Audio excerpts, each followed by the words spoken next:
الحمد لله الذي نزل الكتاب وهو يتولى الصالحين. أحمده سبحانه وأشكره، وأشهد أن لا إله إلا الله وحده لا شريك له، يعلم المفسد من المصلح ولا يصلح عمل المفسدين. وأشهد أن محمدًا عبده ورسوله، إمام المصلحين وقدوة العاملين المخلصين، صلى الله عليه وعلى آله وصحبه وسلم تسليماً كثيراً إلى يوم الدين. أما بعد، فاتقوا الله عباد الله، فإن تقوى الله لكم خير لباس، واسعوا في إصلاح ذات البين بين الناس بالقسطاس، فإن الإصلاح العادل من جليل القرب الموصلة إلى علي الرتب وكريم المطلب، لا يقوم به إلا الأخيار، ولا يتصدى له إلا ذو الهمم الكبار، وأهل الخير والصدارة في الدنيا، وأولو الرتب العلية والشفاعة المرضية في الأخرى. كيف لا وهم أرحم الناس بالناس، وأعظمهم إحسانا، وأشدهم تحملا في هذا الشان لأذى الناس، يئدون الشر في مهده، ويردون ذا الغي إلى رشده، ويقطعون شر الظلوم الغشوم. قال عز وجل: وأصلحوا ذات بينكم وأطيعوا الله ورسوله إن كنتم مؤمنين. عباد الله، كثير ما يكون بين الناس منازعات وخصومات، وذلك نتيجة لاختلاف الأهواء والرغبات والاتجاهات، ومن ثم فإن المنازعات والخصومات تسبب البغضاء والعداوات، وتفرق بين المسلمين والقرابات. ومطلوب منا أن نسعى إلى الإصلاح بكل الوسائل والإمكانات. قال عز وجل: إنما المؤمنون إخوة فأصلحوا بين أخويكم واتقوا الله لعلكم ترحمون. عباد الله، لقد أرسل الله تعالى نبيه محمدًا صلى الله عليه وسلم رحمة للعالمين، ليجمع على الإيمان قلوب المؤمنين، ويزيل من قلوبهم كل أسباب الشحناء، ويطهر نفوسهم من كل أسباب البغضاء، ليكونوا إخواناً متحابين. فإذا وجد بين بعضهم خصومة وشحناء ونزاع وبغضاء، أمروا أن يتقوا الله وأن يصلحوا ذات بينهم، وعلى المسلمين أن يسعوا في الإصلاح ما استطاعوا إلى ذلك سبيلا. وقد كتب عمر بن الخطاب رضي الله عنه إلى أبي موسى الأشعري رضي الله عنه: رد الخصوم حتى يصطلحوا، فإن فصل القضاء يورث بينهم الضغائن. وقد قال الله تعالى: وأصلحوا ذات بينكم، أي أصلحوا ما بينكم من أحوال الشقاق والافتراق، حتى تكون أحوال ألفة ومحبة واتفاق، ليكون المسلمان المتشاحنان متعرضين لمغفرة الله عز وجل وجنته. عن أبي هريرة رضي الله عنه أن رسول الله صلى الله عليه وسلم قال: تفتح أبواب الجنة يوم الاثنين ويوم الخميس لكل عبد لا يشرك بالله شيئا.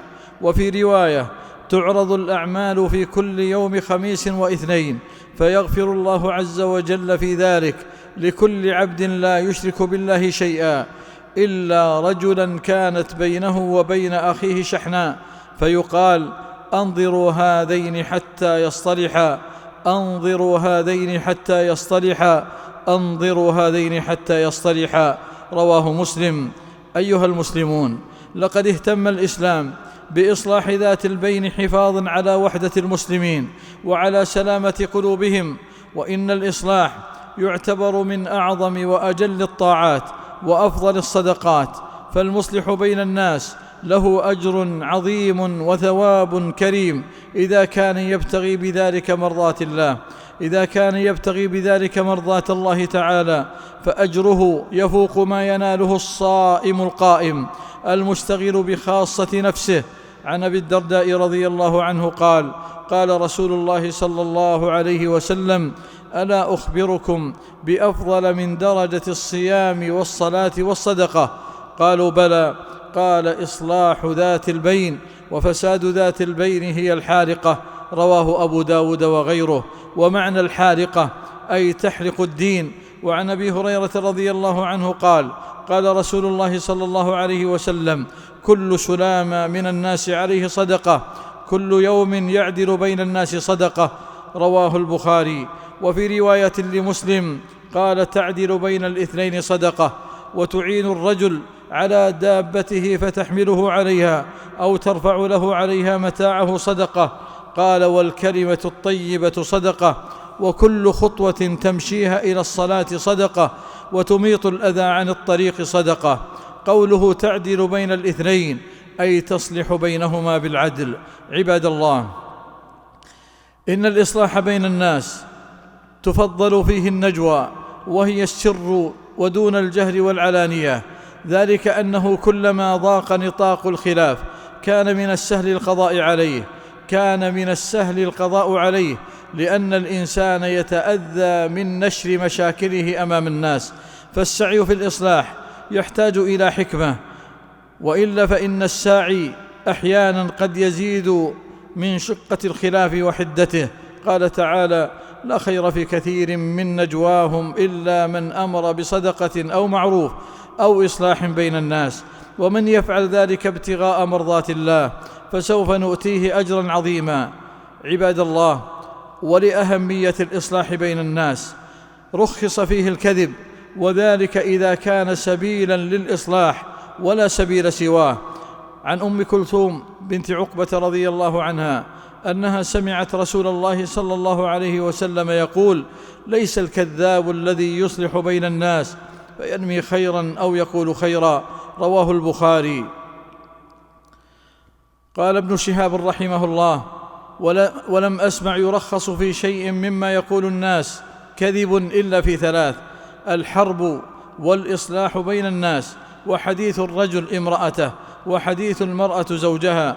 فأما الكذب في الحرب فإن الحرب خدعة، ومن ثم فإن الأمر يستدعي التمويه على الأعداء، ويتحدث بما يقوي به أصحابه ويكيد به عدوه، مثل أن يقول: جيش المسلمين كبير وجاءهم مدد كثير. وأما الكذب في الإصلاح بين الناس فمثل أن يحاول المصلح تبرير أعمال كل من المتخاصمين وأقوالهم بما يحقق التقارب ويزيل أسباب الشقاق والخلاف، وأحيانا ينفي بعض أقوالهما السيئة التي سمعها منهما، وينسب إلى كل منهما من الأقوال الحسنة في حق صاحبه مما لم يقله، مثل أن يقول: فلان يسلم عليك ويحبك وما يقول فيك إلا خيرا، ونحو ذلك. وأما الكذب بين الزوجين فقد قال ابن حجر رحمه الله: المراد بالكذب في حق المرأة والرجل إنما هو فيما لا يسقط حقا عليه أو عليها، أو أخذ ما ليس له أو لها، وذلك أن الكذب بينهما قد يحتاج إليه أحيانا، بحيث يخفي كل واحد منهما عن الآخر ما من شأنه أن يغر الصدور أو يولد النفور أو يثير النزاع والفتن ويزرع الشقاق والإحن. فمثلا لكل واحد منهما أن يخاطب الآخر بمعسول القول ما يزيد في المحبة ويسر النفس وتجمل به الحياة، وإن كان ما يقال ليس بصدق. قال الخطابي رحمه الله: كذب الرجل على زوجته مثل أن يعدها ويمنيها ويظهر لها من المحبة أكثر مما في نفسه، ليستديم بذلك صحبتها وليصلح بها خلقها. اللهم اجعلنا من عبادك الصالحين، واجعلنا من المصلحين يا رب العالمين. نفعني الله وإياكم بالقرآن العظيم وبهدي سيد المرسلين. أقول ما تسمعون، وأستغفر الله العظيم لي ولكم ولسائر المسلمين من كل ذنب، فاستغفروه إنه هو الغفور الرحيم.